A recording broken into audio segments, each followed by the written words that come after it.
Hello everybody, my name is Aftab Ansari.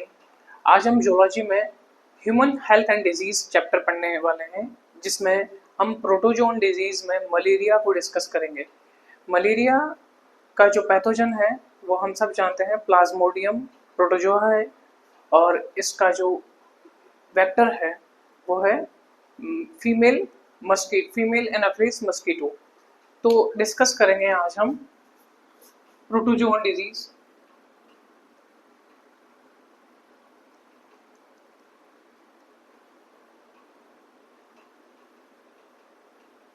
Protozoan disease, इसमें हम पहले मलेरिया को डिस्कस कर रहे हैं।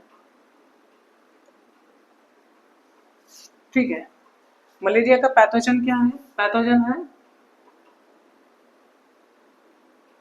Plasmodium protozoa. ठीक है, प्लाज्मोडियम प्रोटोजोआ ये एक क्या है? एक वेक्टर बॉर्न डिजीज है। वेक्टर बॉर्न डिजीज, उसका वेक्टर क्या है? वेक्टर है फीमेल एनाफिलिस मस्कीटो। ठीक है, फीमेल एनाफिलिस मस्कीटो। इसमें जो प्रोटोजोआ का लाइफ साइकिल है वो होता है digenetic life cycle. Digenetic life cycle, digenetic का मीन्स क्या होता है?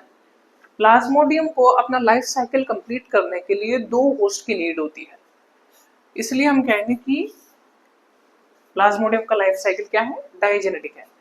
इसका जो पहला होस्ट होता है वो है फर्स्ट इज इन ह्यूमन, जिसमें इसका एसेक्सुअल रिप्रोडक्शन होता है, एसेक्सुअल लाइफ साइकिल होता है। और सेकंड है इसका वेक्टर जो है मस्कीटो,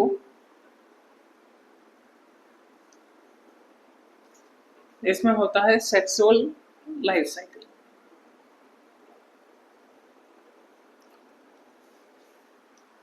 और मस्कीटो क्या काम करता है? वेक्टर का काम कर रहा है। ठीक है,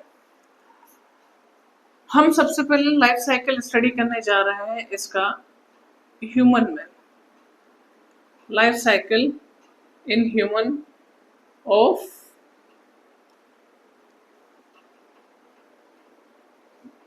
प्रोटोजोआ। ठीक है, प्रोटोजोआ कौन सा? Plasmodium protozoa. देखिए क्या होता है, समझो पहले। सबसे पहले मच्छर ने हमें काटा, female Anopheles mosquito. Female Anopheles ही काटती है, मेल मच्छर में तो होता ही नहीं है डंक मारने का अपैरेटस जिसको हम कहते हैं, वो नहीं होता है। तो फीमेल एनाफिलिस में ही होता है, और जब ये काटता है तो ब्लड को सक कर रहा है बॉडी से। अब हमारे दिमाग में सवाल आता है कि ये जब ब्लड को सक कर रहा होता है तो हमारा ब्लड क्लॉट क्यों नहीं हो जाता? तो इसका आंसर है कि जो फीमेल मस्कीटो है उसकी लार में, उसके स्लाइवा में प्रेजेंट होता है हीमोफिलिन। हीमोफिलिन क्या करता है? जो ब्लड है वो ब्लड को क्लॉट करने से रोकता है, एंटी ब्लड क्लॉट कोगुलेंट होता है वो। इसलिए जब वो ब्लड सक करती है तो वो जो स्लाइवा में प्रेजेंट होता है हीमोफिलिन, उसको रिलीज करती है ब्लड में। जब वो रिलीज होता है तो उसी के साथ फर्स्ट इन्फेक्टेड स्टेज जो प्लाज्मोडियम की है वो क्या है? स्पोरोजोइट्स। स्पोरोजोइट्स वो ह्यूमन के ब्लड में ट्रांसमिट हो जाते हैं, रिलीज हो जाते हैं। और इस तरह से फर्स्ट इन्फेक्टेड स्टेज जो ह्यूमन में होती है, first infected stage of Plasmodium is sporozoites. ठीक है, स्पोरोजोइट्स ब्लड में आ गए। अब क्या होता है, जब ये ब्लड में आते हैं तो सबसे पहले इनका मकसद है कि इंक्रीज हो, अपनी साइज में इंक्रीज हो, अपने नंबर्स में इंक्रीज हो। और इसके लिए सबसे पहले जाते हैं कहाँ पर, हमारे लीवर सेल्स में, लीवर सेल्स की हिपेटोसाइट्स में जाते हैं। इसलिए फौरन ये हिपेटोसाइट्स में जाते हैं और वहां पे ये हिपेटोसाइट्स पर कब्जा कर लेते हैं। और कब्जा करके फिर क्या करते हैं, ये करते हैं infect liver sales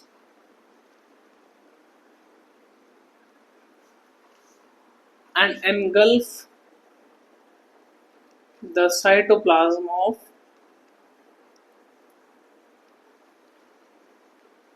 liver cell। और वहां पे ये अपना पहला एसेक्सुअल रिप्रोडक्शन शाइजोगोनी के थ्रू अपनी नंबर्स को इंक्रीज करते हैं। और वहां पे एसेक्सुअल रिप्रोडक्शन अकर्स, वहां पर होता है एसेक्सुअल रिप्रोडक्शन।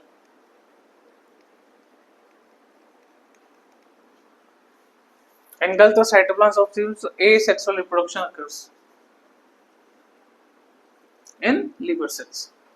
ठीक है, वहां एसेक्सुअल रिप्रोडक्शन होता है और वहां पे फिर बनते हैं 700 से 800 या 800 से 900 मीरोजोइट्स का फॉर्मेशन, मीरोजोइट्स का फॉर्मेशन। तो हिपेटोसाइट्स को, उसके साइटोप्लाज्म को यूज किया, उसका यूटिलाइजेशन किया और उससे फिर उन्होंने फ्यूजन शाइजोगोनी के थ्रू 7 to 800 या 800 to 900 मीरोजोइट्स का फॉर्मेशन किया, छोटे छोटे मीरोजोइट्स।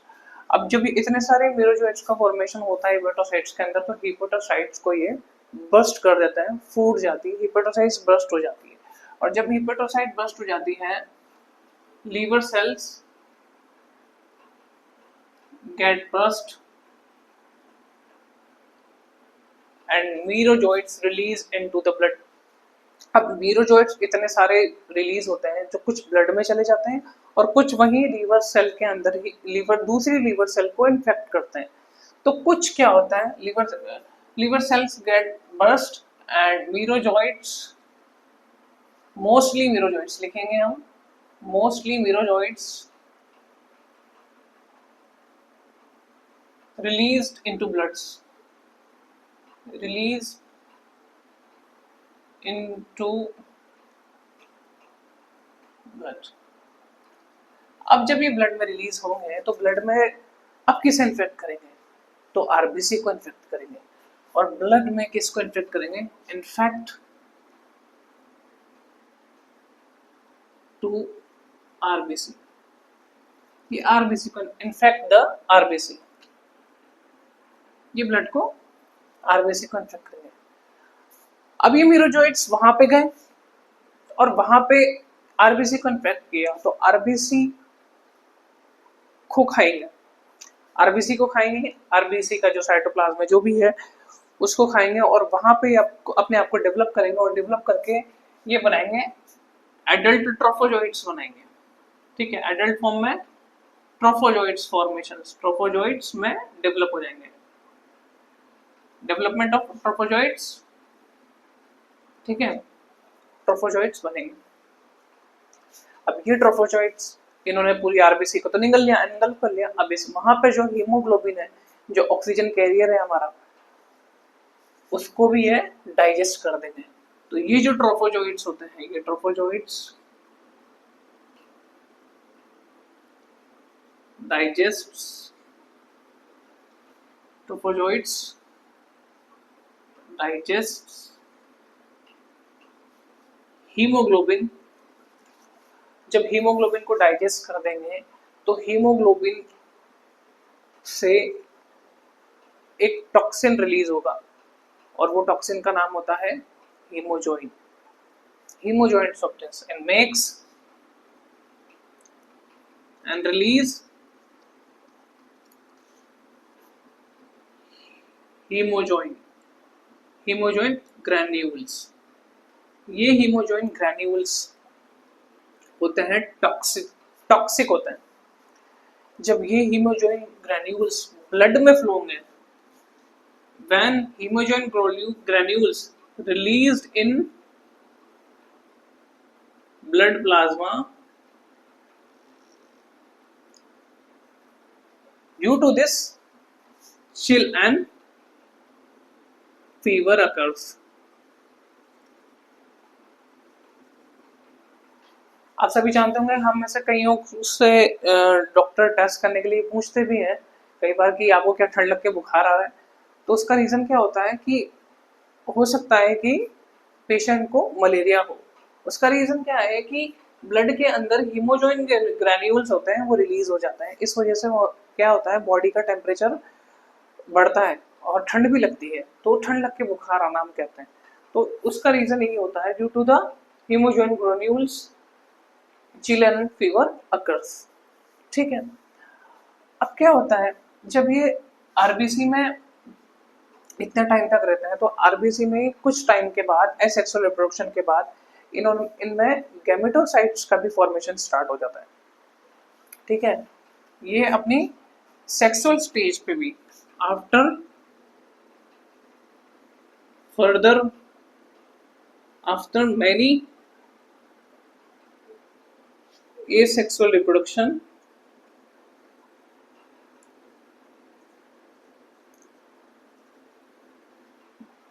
trophozoites forms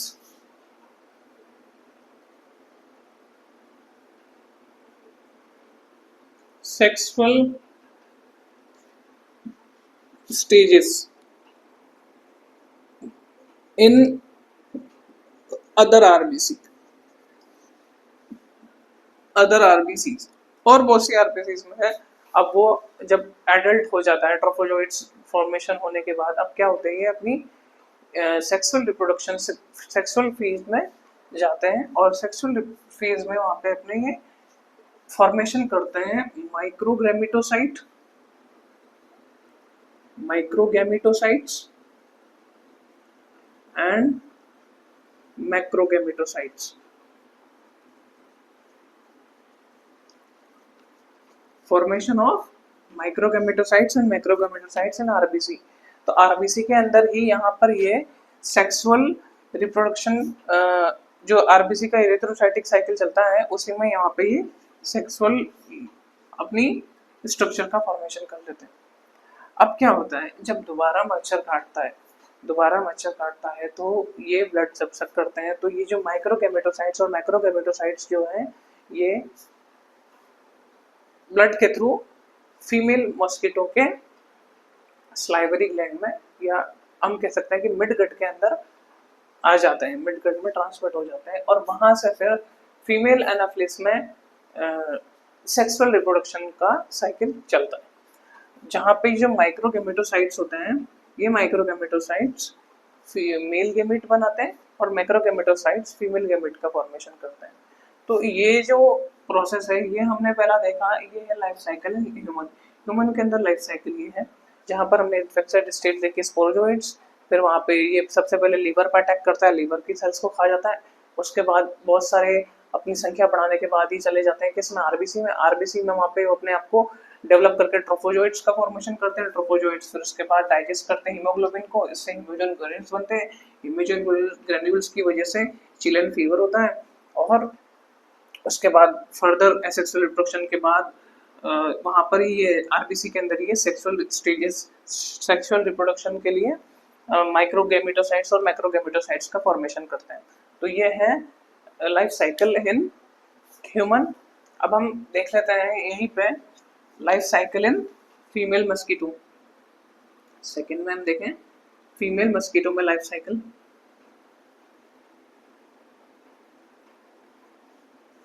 फीमेल मस्कीटो में लाइफ साइकिल कैसे होगा, इसमें जो इन्फेक्टेड स्टेज होगी वो कौन सी होगी, infected stage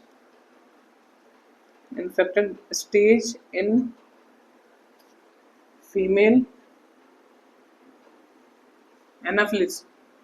female Anopheles is gametocytes.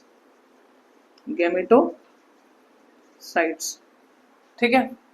अब वहां पे क्या होगा, यहाँ पे माइक्रोगैमेटोसाइट्स और मैक्रोगैमेटोसाइट्स क्या होते हैं, माइक्रोगैमेटोसाइट्स क्या होंगे, माइक्रोगैमेटोसाइट्स ये क्या बनाएंगे, मेल गैमीट, मैक्रोगैमेटोसाइट्स